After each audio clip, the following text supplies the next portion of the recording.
the growing dependence of an increasing population on rivers, human exploitation of water resources, and its consequences. It is our call to our fellow Indians to unite and to work towards protecting our precious water resources. I also take this opportunity to thank the alumnus of IIT Madras who have played a huge role in shaping the IIT Madras ecosystem of entrepreneurship and nation building. And of course, have contributed to ICCW's movement towards making our country water secure. In the last 2 years, they have already developed and implemented technologies with collective participation from stakeholders and local society. Yes, I'm talking about the ICCW. For instance, in Thoothukudi, sustainable desalination kiosks have been installed where one can just swipe a card and get clean drinking water. To learn this and more, I now welcome Mr. E. Nandakumar, CEO, ICCW, to share the activities report of ICCW. Over to you, sir.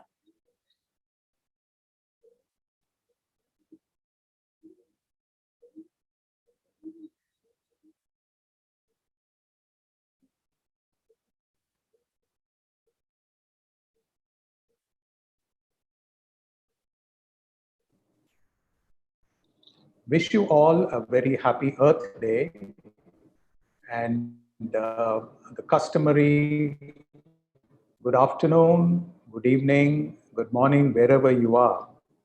This day, 2 years ago, a dream was realized, the dream of Professor Pradeep to create an international center for clean water. Since then, we have received overwhelming response from governments, corporates, NGOs, consultants, and most importantly, our dear alumni friends from around the world. Looking back, it is not surprising, as water is life, and there is no life without water. But it has become, we have reached a stage where water has become very precious, and we have started to fight for it. So our vision is very simple, clean water for all, but it is not easy. So our mission is to help people with an idea or a problem and convert it into a product or a solution. ICCW is a not-for-profit society, not in competition with anybody. We only know collaboration. Before we move on, I would like to quickly introduce our team. We have a governing board chaired by the director IIT Madras and members from the faculty of IIT Madras. We have a worldwide technical collaborators across different countries with whom we correspond and take up projects. We also have our research advisory board of people who we work more closely with. And let me take you through my colleagues, Sripati, Kamlesh, Rekha, Ilango, Radhika, Vishnu, Vidya, PNV Rao, Ganapati, Umang, Marishwaran, Jayanti, Kadambari, Montu, Nagarjuna, Rishav, Narmada, and Ashish. So we started by looking at sustainable startups and trying to scale them. What exactly do we mean by sustainable startups? We looked at these 4 parameters: health, environment, footprint of waste reduction, and economy. We started looking at the 3 sustainable technologies that were developed at IIT Madras and got incubated here. Capacitive deionization removes dissolved salts from water. Atmospheric water capture from Vayu Jal, it's taken from a hitherto untapped source, and Amrit, which uses nanotechnology to remove arsenic and dangerous chemicals like uranium from water. So what do we mean by sustainability of CDI technology? Does it tick all the boxes? Well, it reduces water wastage by 60%. It is very low on power consumption and therefore can run on solar energy. It retains essential minerals and can be managed by local resources. So it enables entrepreneurial approach.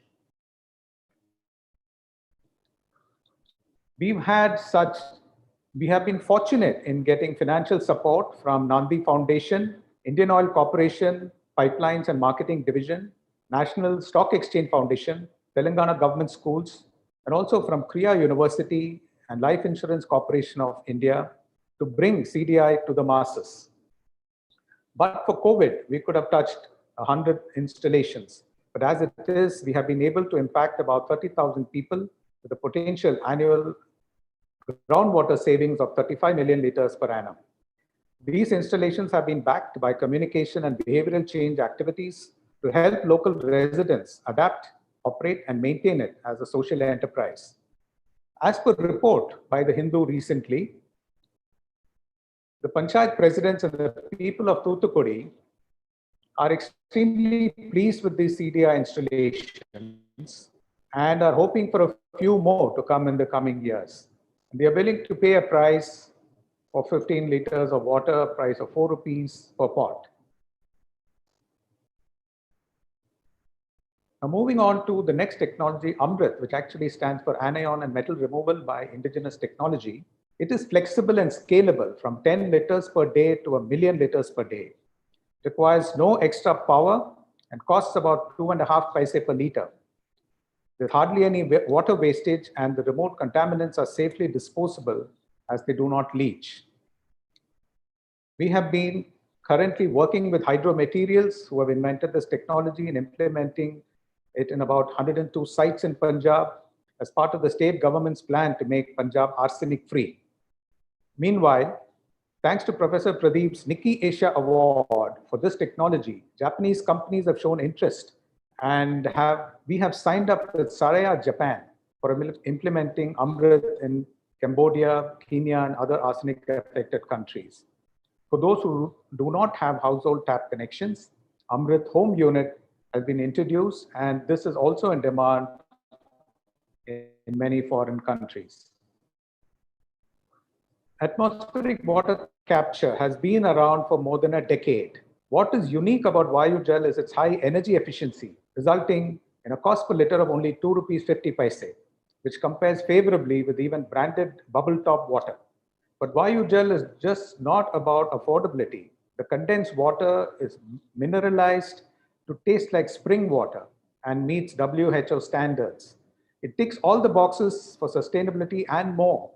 There is no packaging, there is no distribution. You generate water at the point of use. We at ICCW have been using this water only, Vayugel, for the last 2 years and have been serving all our visitors, including international visitors, with this water. The field testing for Vayugel has been completed in the middle of 2019. And till date, over 20 units have been delivered in different parts of the country in different capacities. The latest being in ITC Grand Chola, where a 30-liter unit was inaugurated on World Water Day, March 22nd. And the 2,000 liters per day is being inaugurated right now on Earth Day.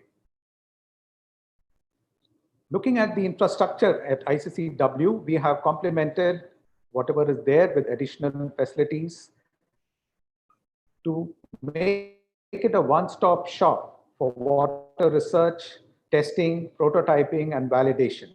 We invite people and organizations with ideas and problems to come to us, and we will work with you to develop products and solutions. Our ongoing research includes low-cost sensors for fluoride and arsenic, real-time water quality monitoring for households, instant bacteria sensors, and a few more. We are extremely grateful to Sri Ramakrishnan and his wife Nalini, alumni of 1974 batch of IIT Madras, for sponsoring the development of an inline fluoride sensor and the new CDI cell.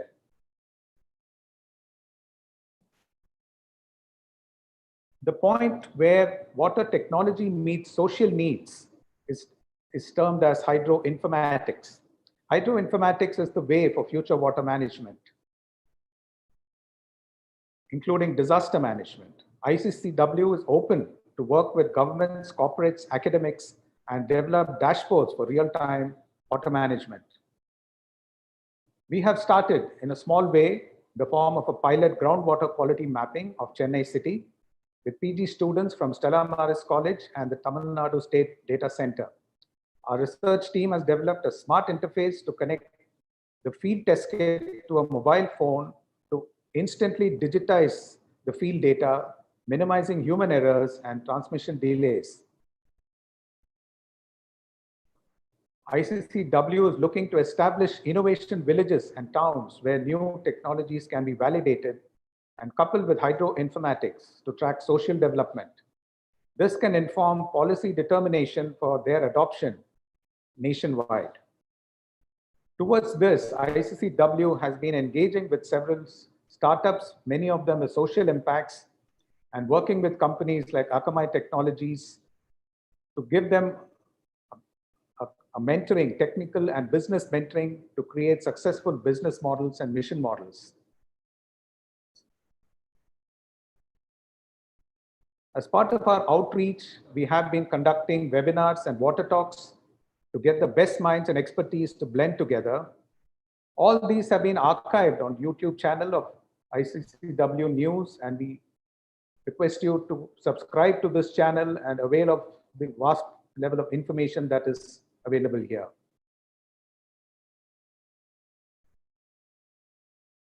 We have been fortunate in receiving some media coverage and are happy that our efforts are getting noticed. Finally, I would like to thank all those who have helped us this far. The screen is not a full representation of the support received, as no screen can do justice to that. As I said in the beginning, water is a concern to all of us, and getting attention and interest has never been a problem. I would like to end by stating that ICCW is your center. Please join us and to make our country and the world water secure. Thank you very much. Thank you so very much. Thank you, Nanda Kumar sir, for that in-depth report. And joining us right now is someone who has dedicated his life to creating affordable and safe drinking water solutions. The ICCW is his brainchild. He is an author with over 500 scientific papers and journals. He is also an inventor with 125 patents and patent applications, a scientist who needs no introduction, Padma Shri Professor T. Pradeep, Professor in charge, ICCW and Institute Professor at IIT Madras. I request you to tell us more about ICCW and its vision. Over to you, sir. Let me welcome you to this event.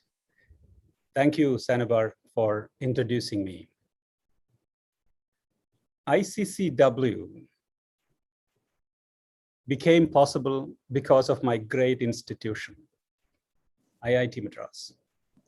I do not know where else in India it would have been possible. When Bhaskar Ramurthy is at the helm, one can confidently go anywhere and say that we will get it done. Bhaskar is sure to be there, a phone call or an email away. Thank you, Bhaskar. ICCW became possible as a result of the generosity of H.T. Parekh Foundation. Let me thank them. One of the highlights of today's event is a short lecture by Shekhar C. Mande, a structural and computational biologist. We studied together at the Indian Institute of Science, Bangalore. I had intense interactions with his advisor, Professor M. Vijayan, and his colleague, late Dr. V. Dhanaraj.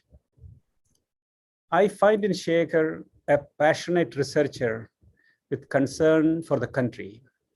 I'm glad that he readily accepted my invitation. At IIT Madras, our clean water technologies have now touched over 12 million people. We have over 25 faculty members connected with water in one way or the other, from capital W water to H2O molecule. There are around 40 who work on sensors and related materials and devices. We have a vibrant ecosystem to convert the fruits of science to useful products. Over the past 20 years of research in this area and travels across the world, I realized that one of the major limitations of the university system is the lack of adequate capacity to translate a finding, especially in the area of water, to an object that common man can appreciate. Only then there is investment in the technology and concomitant translation. In almost every institution in the country, we have activities in water, over 930 universities in the country. Yet, only a handful of them get translated. This is mostly because of the lack of an adequately fast interface that can work in the time scale of a PhD studentship. I have direct linkages with researchers in around 25 countries. And I know that across the world, people are willing to help us. They are looking at us to help them, as India has all the issues as well as solutions world needs. Thus came this idea to incubate a center where anyone can come and innovate in the area of clean water with global participation. We will create mechanisms so that an idea becomes a reality and build an organization around that idea. Water, of course, is everything. Water, in fact, is the basis of all forms of production. GDP is actually water. Therefore, clean water connects to every subject, and ICCW is interested in all of them. However, it must focus. We realize that we need to deliver products and reach scales to address the problems of society in acceptable timescales. The technological solutions of clean water extend to sensors, big data, analytics, hydroinformatics, all that Nandakumar talked about, wastewater-based epidemiology, and many others. And of course, it's also linked to the more traditional yet impactful areas such as rainwater harvesting. Ultimately, the work we do must influence policy. There is much to do. I must mention that if you take up water as your passion, your work becomes spiritual. That work touches upon all spheres of creativity, as you will soon see in the form of a music video. In water, all subjects appear and disappear. What a miracle a simple molecule has created. Let me thank Kanix and his team of musicians who made this video possible. ICCW needs your support. Please visit us, spend a few hours at the center and talk to people. I'm sure that you will cherish the visit. I look forward to welcoming you at the center. Thank you.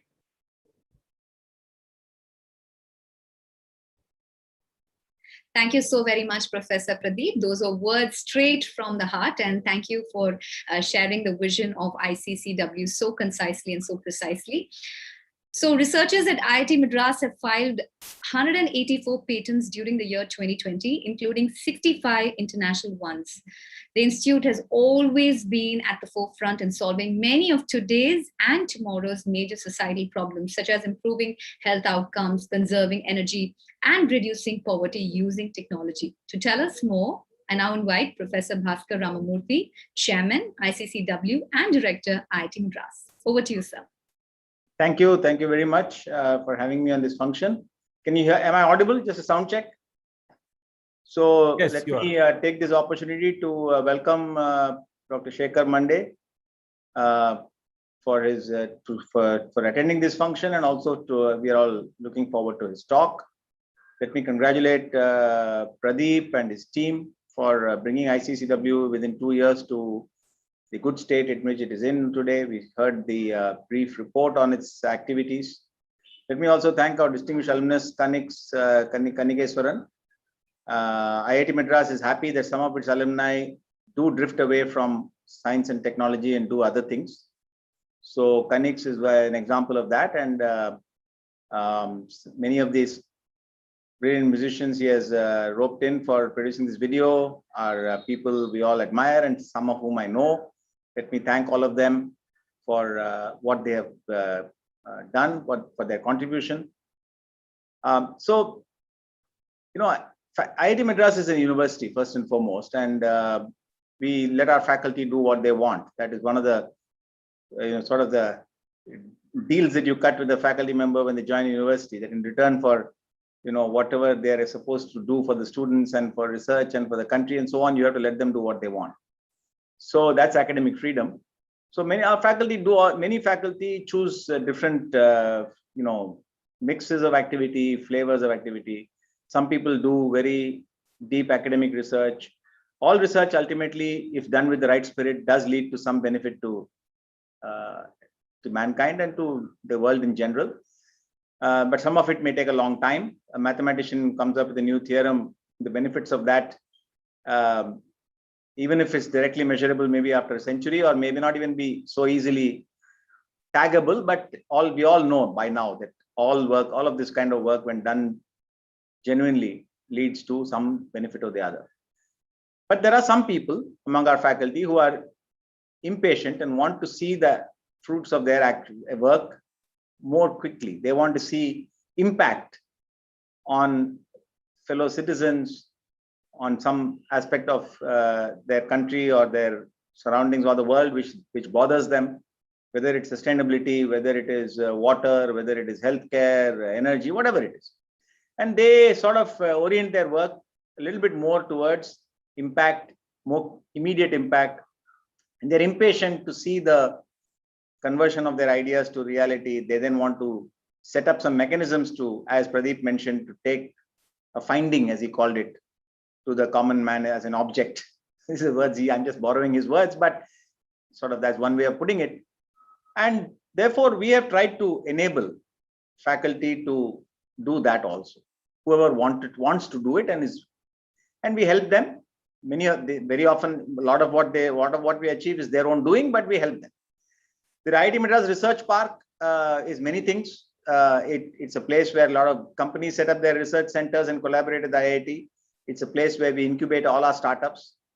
It's also a place where some of these translational research centers have been set up, including the ICCW. Such efforts, as I said, to take ideas more quickly to the market, to the field, have benefited a lot from the presence of the research park. We have, I would say, at least a half a dozen such translational research centers which are catalyzing the conversion of our ideas to reality.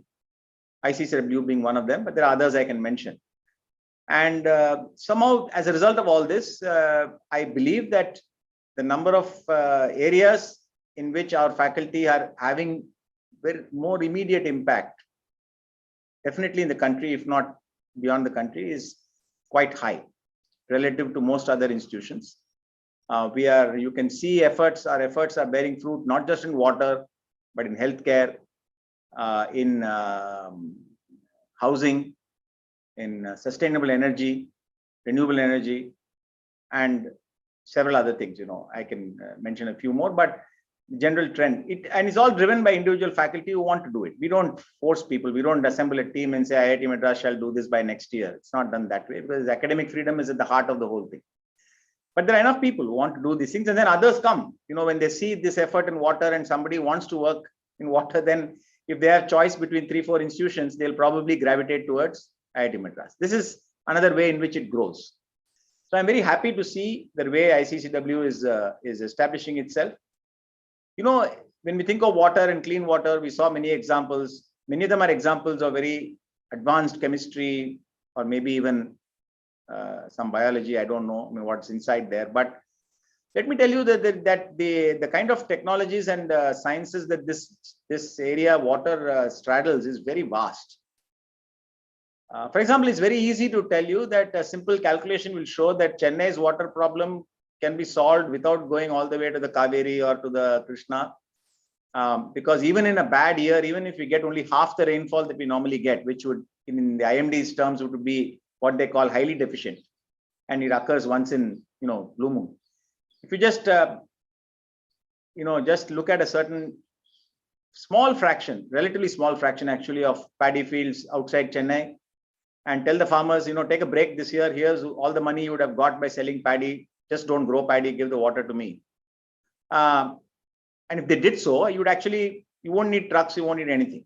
Okay, you actually can get all the water. You can do the calculations. It's very simple, because paddy requires so much water that you can actually fulfill Chennai's needs for that year, and the farmer not losing anything, in fact getting a holiday. But the problem is it won't work, because the farmer doesn't know whether you'll draw only the amount of water that he'd otherwise used once he gives access to his field. You don't know how to bring all that water from disparate fields, collect all of it and bring it to the city, and how do you set all this up, and what will the facility do in the next few years when you don't need it, and so on and so forth. So it's a huge challenge. If you want to implement this idea, it's a huge challenge in engineering. How do you set up rapidly facility to collect such water? How do you guarantee the seller of the water that you're not taking more than what he is sold, and all these things? But this is where the new technologies are now coming in. IoT and everything comes into this. So you may not, this idea may have been thought of 40 years ago, 20 years ago, may have been rejected 3 or 4 times as being infeasible, but you never know when it will suddenly become feasible. So this is not necessarily an area only for water purification or, of course, there's a lot of scope for fancy footwork in chemistry and so on, but there's also an area where you can see a lot of fancy footwork in completely different things, basic engineering, I would say. And it's for all disciplines: electrical, computer science, civil engineering. The kind of thing I just mentioned to you very briefly. You can imagine the kind of skill sets that are required, and policy making, and understanding the human mind, because ultimately these farmers have to buy into this, and you can't decree this thing. So how do you make it such that it's so attractive, the way Google is attractive, the way Geo made it attractive for everybody to join their network? You have to do it like that. So it's very interesting area, interesting times we are in. On one side, we can say we have grand challenges. This will be the 4th World War, 5th World War. But on the other side, there are innumerable solutions. It's not that water is such a scarce thing as we all make it out to be. It just doesn't happen to be at the right place at the right time very often. That's really the problem. And we are saying the same thing with oxygen today. You can see all the discussions going on about oxygen in the country. If you analyze it, you'll see the problem is not really about availability of oxygen. Okay, so it's somewhat similar. So I think I really want to, I think ICCW has a great future, provided its vision is, very highly open and wide. All kinds of solutions can be brought about. None of these solutions are easy to make happen. Some of them will also fail for genuine reasons. We should be willing to accept modestly that we got it all wrong and move on. And I think there are enough people to support these activities. There are enough people who are willing to put help with funding, take risks, and so on. Provided we work diligently, we work with care, and people see that every rupee that is given is used very carefully and for the benefit of, I don't want to use big words like mankind, but at least benefit of people at large in general. So I wish this effort greater success in the next few years, and I thank all those who have contributed to it, who are working in it, and all those who have contributed to it, particularly the musicians whose effort we are going to launch today. Thank you very much. Thank you so much, sir. Research with the right spirit, and of course, students, teachers, researchers, all of them coming together to solve problems. And IIT Madras has always shown the way in that sense. So thank you, Professor Bhaskar Ramamurthy, for enlightening us on the path IIT Madras has taken. And yes, the pandemic year was a time when Indian institutions and laboratories came to the fore, coming up with indigenous solutions, whether it was developing testing kits or personal protective equipment, understanding the novel virus, or creating surveillance mechanisms. The Center for Scientific and Industrial Research is the country's research and development knowledge base and the umbrella body for 38 national laboratories. And leading the battle from the front is Dr. Shekhar C. Mande, Director General CSIR. Thank you, sir, for all the efforts. And I now welcome you to tell us about water in biology. It's over to you, sir. First of all, thank you all very much for your kind invitation. A very happy Earth Day to all of you.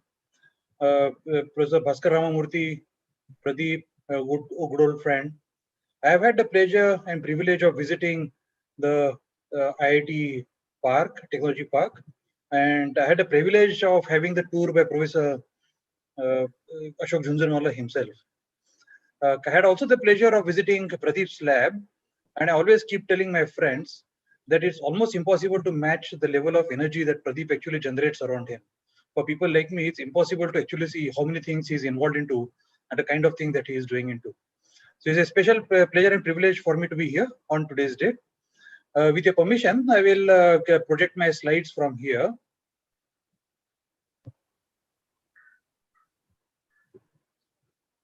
Pradeep, is possible to project the slides? Should be possible, yes. It has been host as disabled. Nandakumar should be Oh, able to help. I have given, sir. Okay. I have. Shall I present, Dr.? I have projected myself. Okay, you have projected, or okay, then let me disconnect. Yes. So once again, thank you all so very much. It's so good to see actually IIT's efforts in all fronts. Not only generating this level of human resources, but also doing fundamental work, very good work, and also extraordinary work in transitional subjects. So it's fantastic actually. When one comes to IIT Madras, one actually breathes that kind of energy all around. My talk is what Pradeep had requested me to talk about water in biology. Is essentially a talk that I have been giving over the last 20 years in a biology 101 course at University of Hyderabad or at University of Pune, at both the places where I used to be the adjunct faculty, and I used to take initial few classes on biology. So if it appears to be too simplistic, please excuse me for that particular purpose. I just want to highlight the properties of water and how biology actually has evolved in this very important molecule.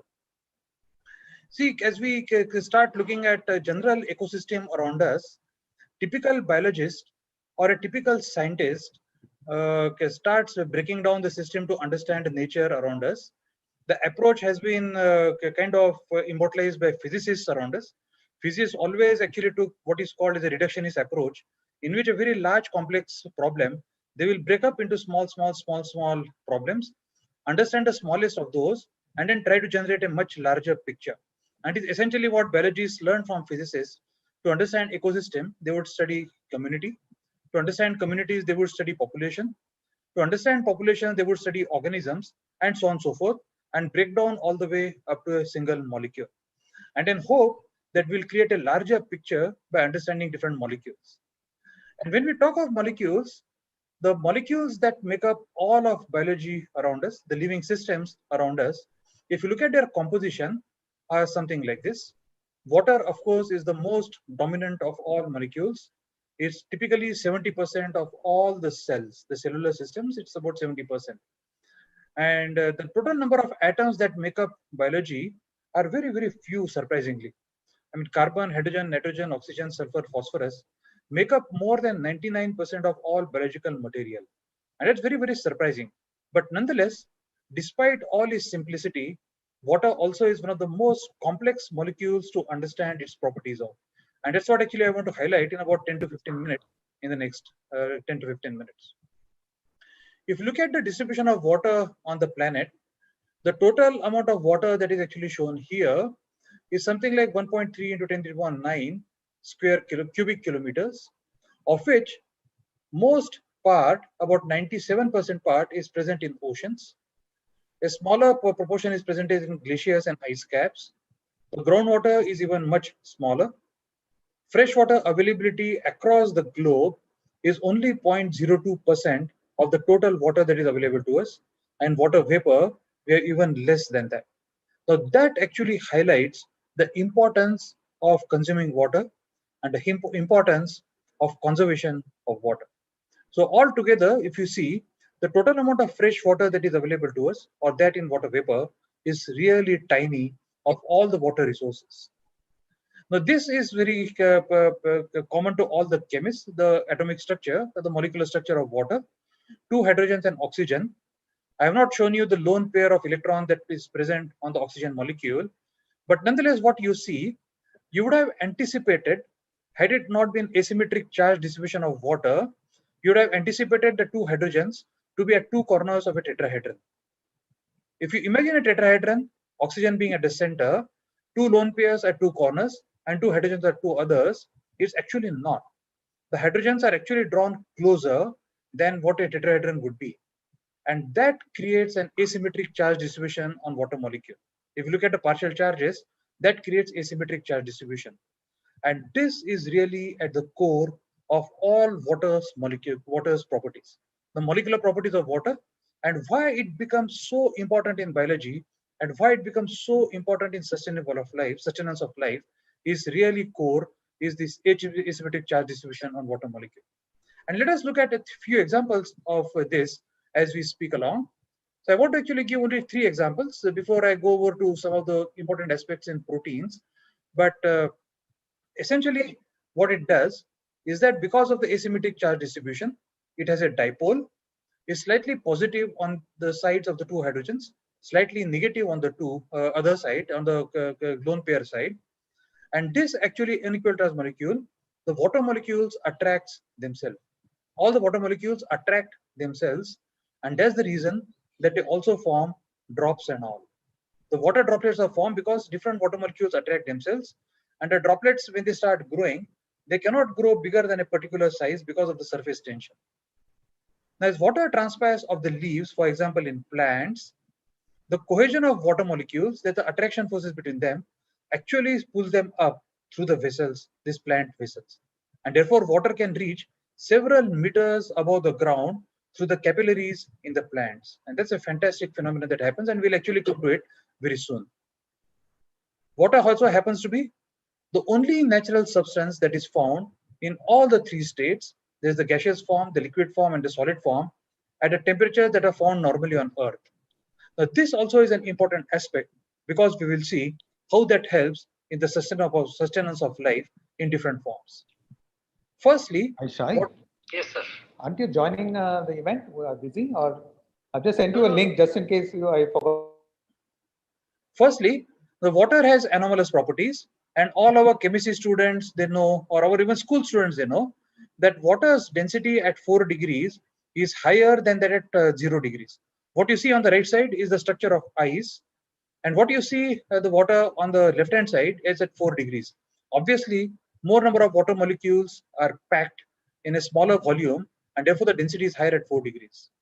And that's the reason that when water freezes, the ice sheets actually float on water. Now imagine how much profound impact it has in sustainable of aquatic life, even under freezing conditions. Imagine the aquatic life, despite the ice floating on the water, continues in its own form, even underneath. Fish, the various forms of plant lives, corals, all of them sustain very well despite the water freezing on the top. Had it not been so, water would have frozen beneath, and then the life form would not have been possible to sustain beneath that ice sheet. So this is one of the things that actually happens because of the anomalous properties of water. Secondly, water has a very strong surface tension, a very high surface tension, and that forms the molecular basis of capillary action. And as I said 2 minutes ago, water actually can go from the ground all the way to the top of the tree, several meters above, several tens of meters above, or it can actually pass through tiny blood vessels. Is essentially the molecular basis of that can be explained by this high surface tension of water. If you take, for example, a 1 meter wide tube, the water would rise in this tube by only 0.014 millimeters. In a 1 centimeter wide tube, the water would rise about 1.4 millimeters. But if you take a very tiny capillary, which is only 0.1 millimeter, water can rise as much as 14 centimeters or about 6 inches. And that's phenomenal. And that's principally the reason that water can rise against gravity all the way to the top. 2 reasons. Water molecules, as they evaporate from the leaves, they attract water from ground to the top of the tree. Number 2, the capillary action allows water to go very fast on the top. The second property of water, that's another important property for sustenance of life, is that it has a very high heat of vaporization. That is, the amount of heat needed to turn a given amount of water from liquid to the gaseous form is very high. This is phenomenal. They're just fantastic. Just imagine when you are doing actually a lot of rigorous exercise, as what you have shown here is a tennis player, Andre Agassi, after playing a very hard game of tennis. All of us, when we do physical exercise, the temperature of the body automatically increases. Remember, after a lot of exercise, what we do, the temperature increases in the body. And at that time, it is important to cool down that particular temperature. And one of the most important aspects that water does is that water turns out in the form of sweat on the body, and that sweat evaporates. As soon as the sweat evaporates, it releases a large amount of heat.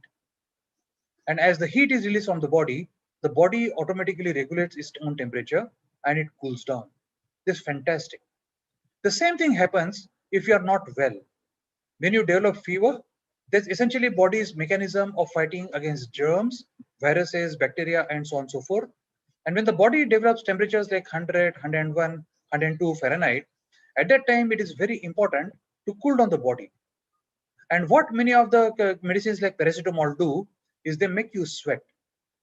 And as you sweat, a large amount of heat of vaporization is released, and that offers actually body a natural mechanism to cool down itself. Once again, a fundamental property of water, but nonetheless biology has used in a very, very elegant form. Thirdly, water has a very high specific index, heat index. That is, it can absorb a lot of heat before it actually starts getting hot. Water has a capability of absorbing a lot of heat. And because of that, what happens is that it automatically acts as a buffer of temperature. It can absorb a lot of heat, and therefore it's an extraordinary buffer of temperature. And that all life forms that you see around us use this particular property. The atmospheric changes, fluctuations that happen in temperature around us, we are actually immune to those kind of atmospheric changes unless they are very extreme. But nonetheless, water plays a very, very important role in absorbing those changes, and therefore it kind of acts as a buffer for all those temperature fluctuations around us. So as you can see, the fundamental properties of water, the molecules, their ability to attract each other, and the heat property that what we saw in the last two slides allow life to sustain itself. Therefore, water is by far the most important molecule of life, or what we can say. Of course, some people would jocularly say there's CH3CH2OH, but we'll not get into that particular debate. Is water, as what we see, is the most important part of life. Very briefly, I'm going to present next couple of slides. This experiment was done several years ago, several decades ago, on trying to find out how life actually began on the planet Earth. And this experiment was set up by two gentlemen, Miller and Urey. And what they did, actually, they simulated primordial atmosphere on the Earth. And in the primordial atmosphere, when they simulated in this particular experiment, they passed these electrical sparks and generating what was available at the time, gases like methane, ammonia, gases like hydrogen and water. And then when they passed spark, remarkably, they found that what you see actually molecules being formed, which are essentially the molecules of life. And very briefly, the molecules of life as we know today, which are common across all viruses, bacteria, fungi, plants, animals, and believe it or not, humans, these molecules make up all life forms across what I've said just now. They're sugars, they're amino acids, they're fatty acids, and they're 5-membered ring sugars, what are converted into nucleotides later on. It's just phenomenal. The unity of molecules across life forms is just phenomenal. Sugars are important because they essentially act as sources of energy for all of us. But the 5-membered sugars are also important because they eventually go on forming the information content of life, whether that be in DNA or whether that be in RNA, which is much under discussion these days, the RNA, because of the COVID virus. In the SARS-CoV-2, RNA is the genomic content, while for all other life forms like us is the DNA, which is the life content. But the fundamental molecular unit of that is sugars. The other fundamental unit molecule of life are the lipids, which go on to form cell membranes. And once again, taking the example of SARS-CoV-2 virus, the coat of the virus on its coat is a lipid, which is formed exactly like what actually I've shown you here. And what emerges out of these lipids are the spike proteins in the SARS-CoV-2 virus that has affected the planet so badly on today's date. Lipids have a very, very important role. They protect the contents of the cells from outside to inside. Inside of the cell, is very water rich. As I said, it's 70% water. Outside of the cells can be fluctuating, and the lipids play that important role of protecting outside of a cell to inside of a cell. Lipids are essentially long chain fatty acids, what I've shown you here. But on one side of them, they have a head group which is more polar and can interact with water on either side. So most of the cells will have a bilayer lipid. On either inside or outside, they can interact favorably with water while protecting all of the molecules inside, acting as a barrier for any of the contents to go in and go out. But the most important aspect of also life, I should not qualify it to be the most, but a very important aspect of life is that all our cells have proteins, and the proteins are the ones which carry out the day-to-day forms and function in our body, or even in the virus. The spike protein that is so much under discussion in the SARS-CoV-2 virus is actually a protein. That protein emerges out of the lipid membrane of the SARS-CoV-2 virus, and it interacts with ACE2, once again under much discussion these days. The spike protein of the virus interacts with the ACE2 receptor of human cell surface, and ACE2 also is a protein. ACE2 is nothing but angiotensin converting enzyme of the second kind, and it actually the spike protein of the virus interacts with the ACE2, and the virus is then uptaken by our cells. So proteins are phenomenally important. Proteins are mostly made up of amino acids, but as we read in the textbooks, they are mostly made up of amino acids. Water also plays an important role in the protein molecules. Essentially, the surface of the protein is studded with water molecules. The core of the proteins is shied away from water molecules and is very, very hydrophobic. But in some proteins, water also acts as a structural molecule as shown in this particular example. And such water molecules now would be found to be conserved across the same family of proteins that I have shown you here. The structure that I'm showing you is one of the oxidoreductases in Mycobacterium tuberculosis that my laboratory solved some time ago. But this protein is present across all bacterial forms, across all the plant forms, across all the animal forms, and also in humans. And in all of them, this protein molecule is conserved at this particular site. So the water molecules also play a very important role in proteins. Water molecules also play an important role in allowing the ligands to bind to the protein surfaces. Proteins don't act in isolation. They interact with everything around us. They bind to a variety of ligands. And the ligand that I'm showing you here is a sodium ion. But as you can see here, the sodium ion, the ligating entities are 4 different protein entities shown by arginine 73, serine 72, serine 60, and cysteine 64, but also 2 water molecules. So the water actually plays important role in every aspect of life form, whether be it proteins, whether be it the genetic material that is nucleotides, whether be it lipids on 2 sides of the membrane, or anything that you think of in life form, water plays a very, very central role. I just want to show the last example of my talk is that of how the lipids protect cells from outside to inside and how any molecule cannot cross this lipid barrier very easily. The fundamental question therefore would be, then how would cells obtain their nutrients from outside? Or when cells require particular entities such as potassium ions or sodium ions, how would they then be transported across the lipids? I told you lipids are extremely hydrophobic, and therefore they would act as a great barrier for any electrically charged particle to go from inside to outside, especially ions such as potassium and sodium and calcium. But nonetheless, our cells do require such ions. And what you see here is the structure of a potassium ion channel that eventually became the subject of a Nobel Prize about 20 years ago. And how the potassium ions are actually transported across the lipids is a very, very interesting and a very interesting structure. And what you see here in purple are the potassium ions that are being transported across this channel. What you see, the colorful ribbons are essentially the channel structure, which is a protein, a potassium ion channel structure. What you see in the purple, in the vertical form, purple dots are the potassium ions. But also you see sandwich in between is a water molecule.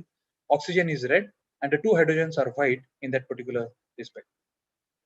So essentially water enters the channel in a hydrated form, or rather the potassium ions enter the channel in a hydrated form, and the dehydration and hydration of potassium ions essentially drives the transport of potassium across the channel. The high throughput of transport of potassium channels is achieved by the charge on the potassium molecules, the potassium atoms themselves. But the matching of the dehydration energies is what determines the selectivity of potassium ion channel.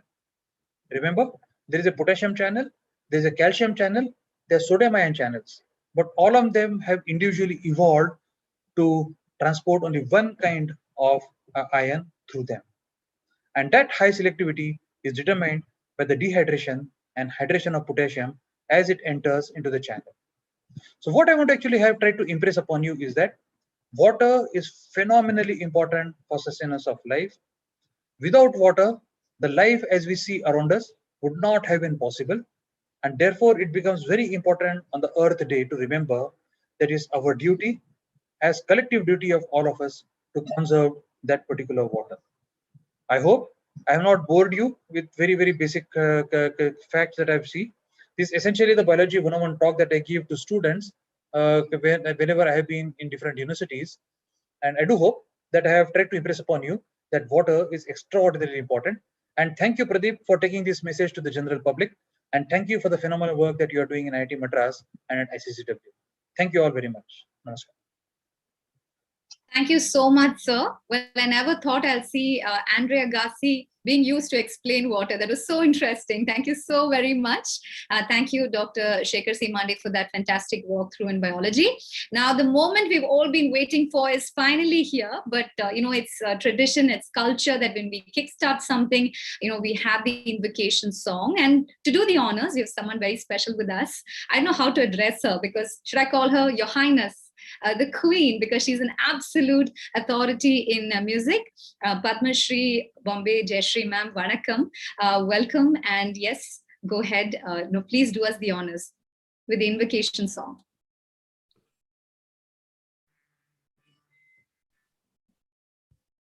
Mata Saraswati Sharada, He Mata Saraswati Sharada, Vidyadani Dayani Dukkhaharini Jagat Janani Jwala Mukhi Mata Saraswati Sharada, He Mata Saraswati Sharada, Kirjay Sudrishti,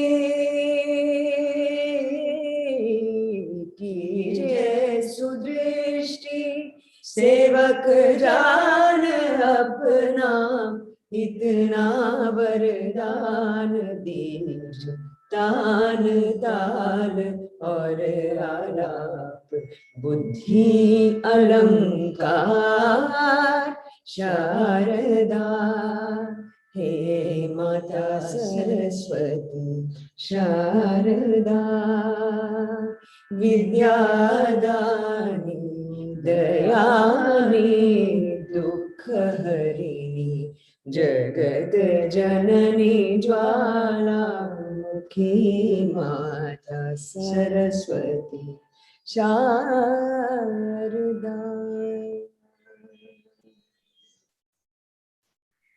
Thank you so much, Bobby Jayashree ma'am. Thank you, Amrit. It was truly divine. Thank you so very much. And also, it's time to talk about the making of the video that we're all about to see. And to tell us more, we have Dr. Kanikeshwaran, a visionary musician, composer, and music educator based in the United States, known for his pioneering work in building and nurturing Indian American choral communities and for creating a new repertoire of choral and orchestral work based on ragas. He is a graduate of IIT Madras, BTech batch of 1984. He's a recipient of the Distinguished Alumnus Award from IIT Madras in 2019. And all of his musical creations are centered on the message of interconnectedness and universal peace. So it's very beautiful. It was actually a conversation between Mr. Nandakumar and Dr. Kanikeshwaran on the 35th reunion of the 1984 batch of IIT Madras in Puducherry that sparked the creation of Rivers of India stage performance. Dr. Kanix created the music in the early months of 2020. He then visualized a digital version of this concert in the light of the global pandemic and reinitiated the conversation with Mr. Nandakumar. Once the idea of a musical video was finalized, he brought in Kalima Sai Shravanam, a well-known Indian music producer, to record and produce the music. And this is the fourth project that Sai Shravanam is working on with Dr. Kanix. And the last 6 months have been intense with collaborative activity across continents using technology. And of course, the entry of celebrated Indian musicians who've lent their voices and the ambassadorial presence to this project. Of course, we have Bombay Jayashree ma'am and Kaushiki Chakrabarti. So Dr. Kanix, what was your vision for Rivers of India project? First of all, thank you for such kind words and for the great introduction. So the vision for the project, see, water is the elixir of life. We refer to water as Amritam, the opposite of Mrityu, immortality, life, energy, sustenance, and everything. So 2/3 of human body is water itself, nothing else. And I've themed a few of my productions in the past with the water-centric messages. I did one in 1996 called The Blue Jewel, which speaks about environmental awareness using music and using mixed choirs. And then also wrote something called the Malhar Concerto, which was performed at the during the World Water Day celebrations in Singapore a few years back. So when Nandu and I met last year after a performance of Chitram, a portrait of India, on Jan 1st on campus here. So I suggested, hey, why don't we do a production to create water awareness on a very large scale? And then that idea sparked a lot of interest in our batch. But then when I came back to the US, I started composing the music and composed the invocatory piece. And the idea was to look at rivers as the source of life, because all civilizations have sprung up on riverbanks. So how do you show that using music? So so this would be the opening song for a long production that tells a story of water. That's what I had in mind. So I composed this early last year and even taught it to a whole bunch of people. And then the pandemic started. Then I continued teaching this virtually to many people. And then in June is when I called Nandu and said, hey, how about producing this virtually, at least as a single video? Maybe something like Mile Sur Mera Tumhara, where this song is sung by people from all over India, celebrities from all over India, and then one after another, and the message would be communicated and rivers would be celebrated. And Nandu jumped on the idea. I'm so happy and grateful for that support.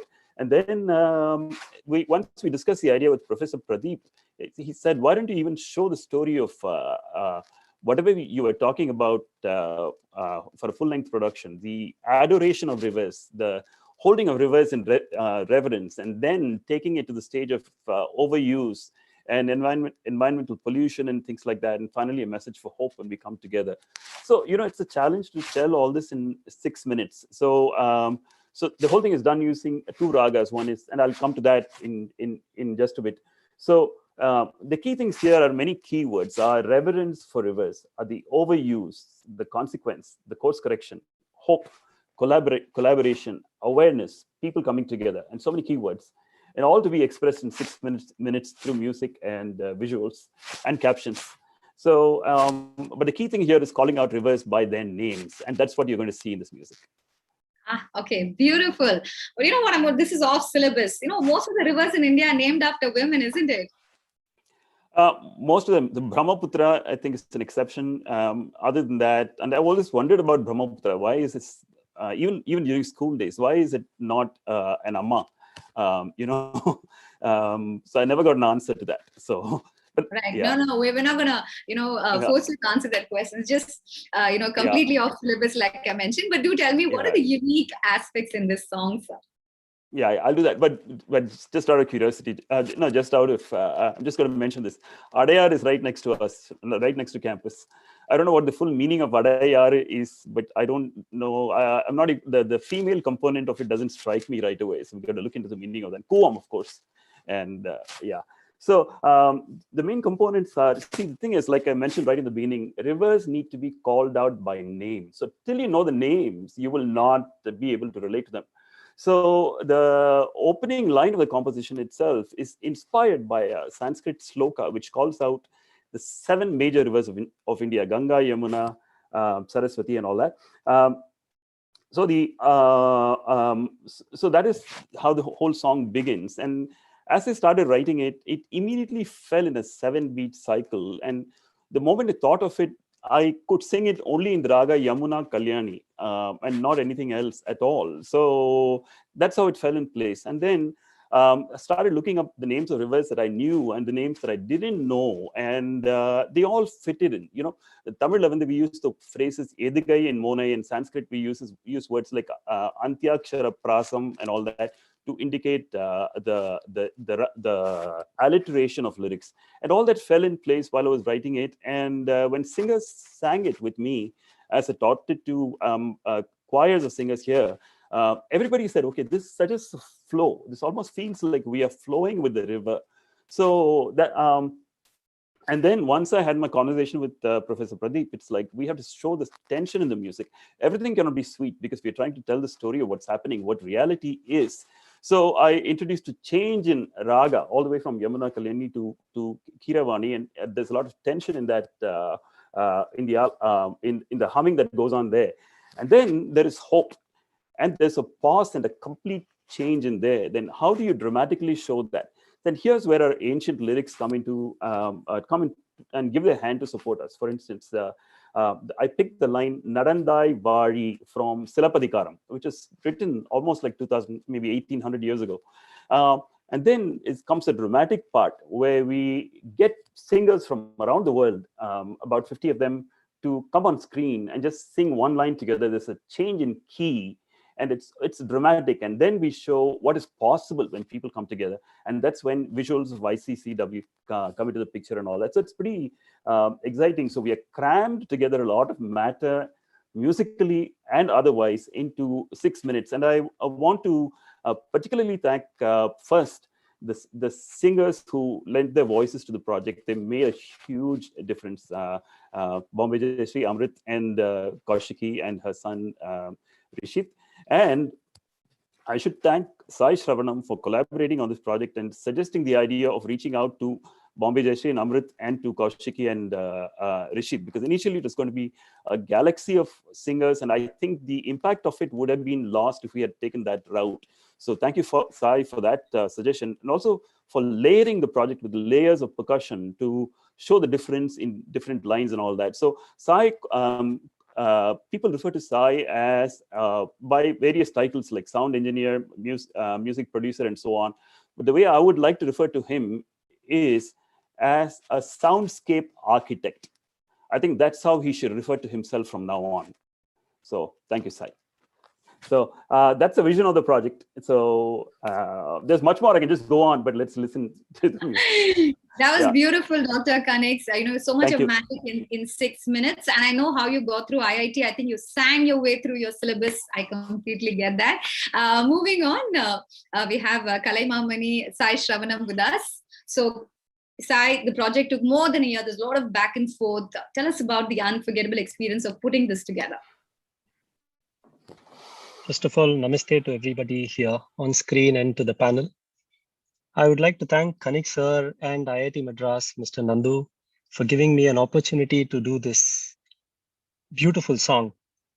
I have always loved working with Mr. Kanix because his melody is very soul-touching. Whatever he does is simple, but it communicates very, very well. I've worked with very many composers in the last 18 to 20 years, but every time I listen to any composition of Mr. Kanix, right from my son who is 10 years old to my father who is 75, they all come and listen to the song. So that's the purpose of music, something that should reach someone, and Kanix has that magic in him. So even this song has the same. When he had discussed this with me and he said all of these artists must come together and it should be a galaxy of artists, I was truly overwhelmed by the amount of videos that were coming out with hundreds of artists during the pandemic, putting various content on YouTube, and everybody had a reason to produce videos for welfare. When he specifically talked about rivers, I thought rivers was telling me stories of generations. It has seen the most number of generations. Nobody has seen as much as rivers. So I thought to myself, there's always been videos where you have father and son or musicians of father and son performing. I've never seen mother and son. It's a very, very rare combination of mother and son singing, and it's a beautiful way to depict musically generations. So instantly I had Srimati Bombay Jayashree, who is here on screen, namaskaram, who is when I called them up, the greatest blessing to me was instantly everybody said yes, they would do it. And I was pondering on who should I use for North India. If I just use a South Indian musician, probably we need to travel to the north as well, because Ganga, Yamuna, Saraswati, Pampa, so many names are coming. So I should at least have North and South Indian music. And I reached out to Srimati Kaushiki ji. And when I instantly told her that this is my vision on creating the song, she said, yes, I would love to sing. And I would say the success of the song is because of the willingness of these artists to participate, their goodwill, their goodness, their fantastic singing and wonderful composition. My job was to put everything together, have a great vision that has to be executed. And I hope I've done a good job in this. You all should listen and let us know how you all feel about the song. It was a phenomenal experience, and I hope that we continue to keep doing such work. Thank you. Thank you so much, Sai. I know you put in a lot of love and passion. We can absolutely see that. And of course, Padma Shri Bombay Jayashree ma'am, thank you so much for doing this. But I'd like to know how special was it to sing about the rivers of our country? How was it experience?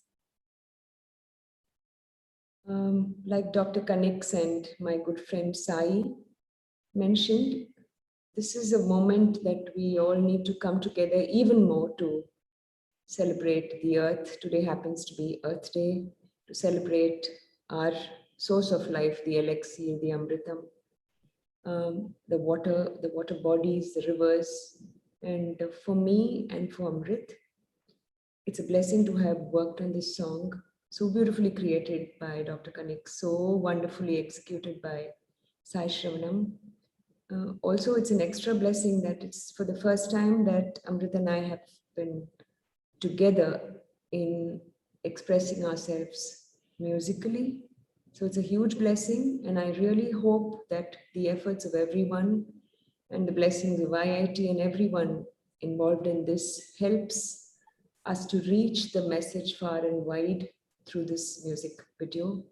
I'd just like to say I'm very, very thankful for including us in this project.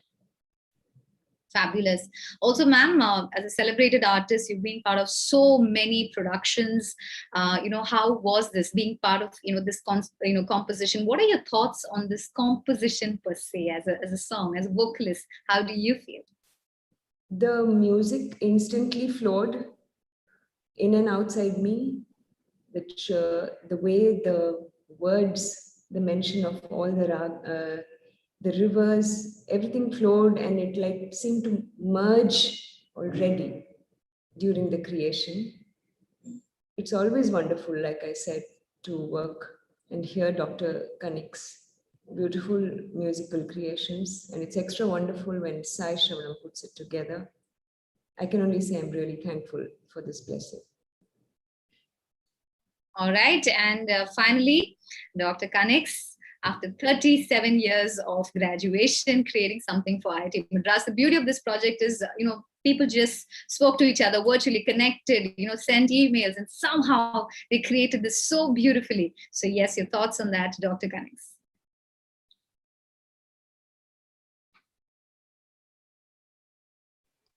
First of all, I'm in a space of gratitude right now. So the fact that a crazy idea has actually found life. Thank you, everyone. Thanks. Thank you, all my batchmates. Thanks, Nandu. Thanks, ICCW. Thank IIT for actually making this a reality. Thank all the artists and all the collaborators. But there's something I want to say here. When I was on campus, I used to visit my aunt, my Perima, and she asked, "Oh, do you live in a hostel?" Yes. Oh, hostel Perannada, what's the name of your hostel? I said, Saraswati. Oh, Saraswati. So are the other hostels named Pillayar, Murugar or something? No, Illa Perima. No, it's not that the case. Then what are the other names? So first of all, I was thrilled to think that somebody of that generation was actually thinking of other hostel names. And I said, no, they are all named after rivers like Ganga, Yamuna, Godavari, Saraswati and all that. So it's such a thrill to see the names of all hostels appear in the song. So it's like almost like going back. So Ganga, Jamuna, so Saraswati is always Saras to us. Godavari was always, is always Godav. And of course we have Narmada, Tapti, Krishna, everything is in this song. So it's like, so this is like IIT Madras coming alive. The campus itself is coming alive through the song. That's an extra measure of satisfaction and gratitude that I have while we bring this song to life. Oh, Thank wow. you. Beautiful memories indeed. Thank you. Right. So the thing is, one more very special aspect of the song is a lot of family members of the IIT alumnus have also sang in this composition. So that's the thing about the alumnus, coming together as a family, always together. So without further ado, it's here, ladies and gentlemen, the moment that we've all been waiting for to watch the magic that is Rivers of India. Thank you.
Bhagirathi Kabini Sharavati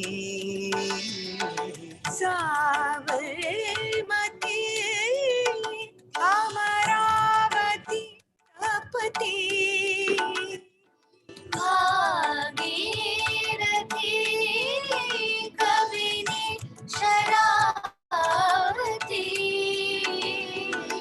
Sabarmati Amravati तपती मंदाकिनी सरयू नेत्रावती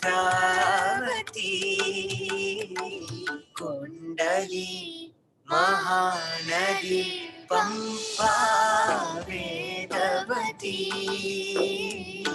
सोनवैतरणी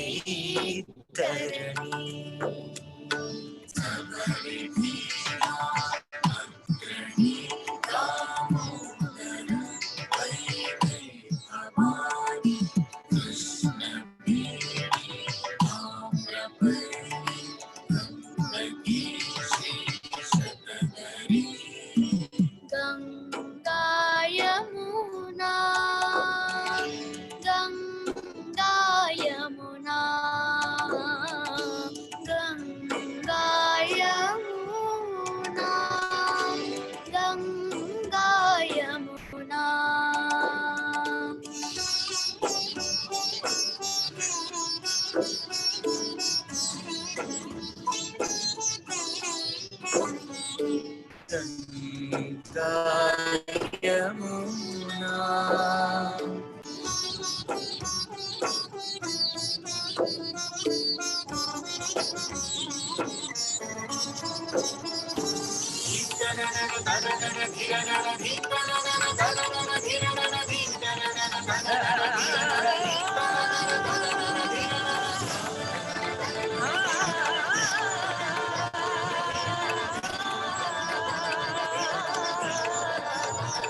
நடந்தாய் வாழி ஜலே அஸ்மின் சந்நிதிம் குரு நடந்தாய் வாழி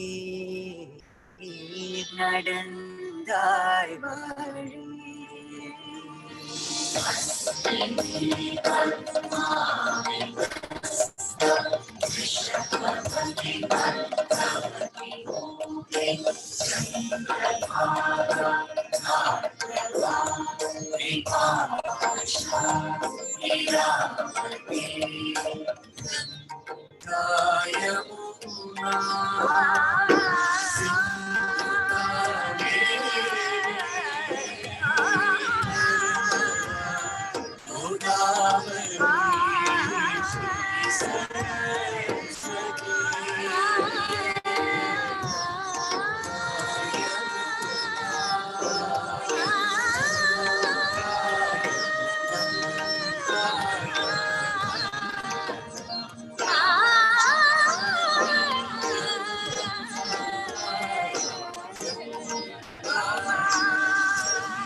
But that was absolutely beautiful.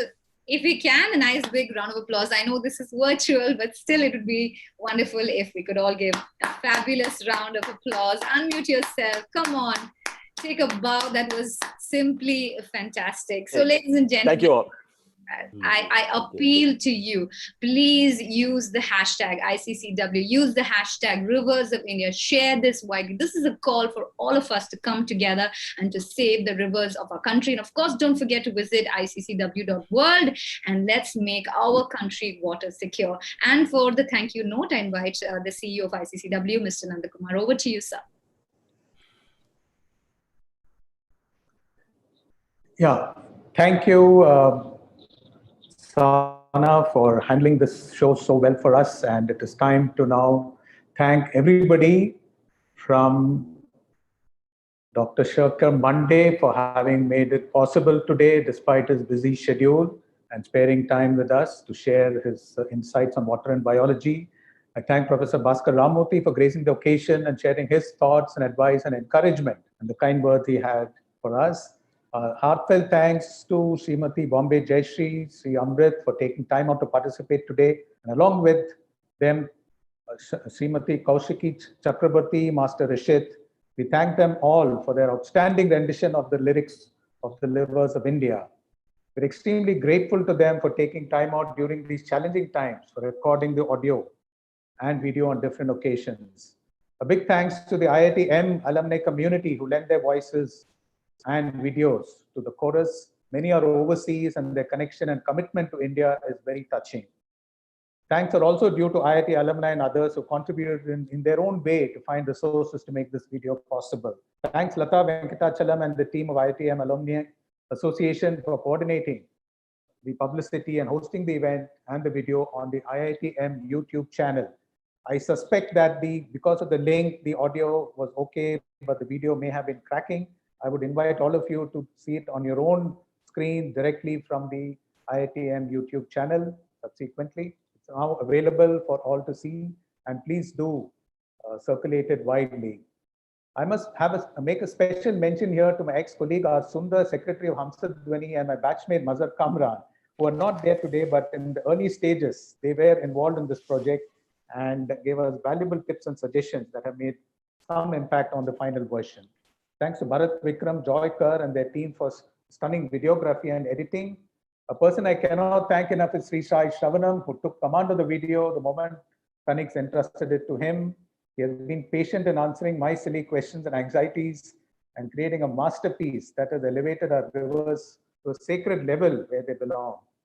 I have seen many of Kanix's performances, but this time I got an opportunity to work closely with him. It is a revelation to see his dedication, the music scholarship, attention to detail, and the artistic excellence. Thank you, Kanix, for this and for the spellbinding video. Finally, a million thanks to all those who attended the event live despite possibly odd hours. Thank you for your time and attention. Request you all to visit our webpage and participate, contribute in any way you choose. Every contribution you make, however small, will go a long way. As they say, little drops of water make the mighty ocean.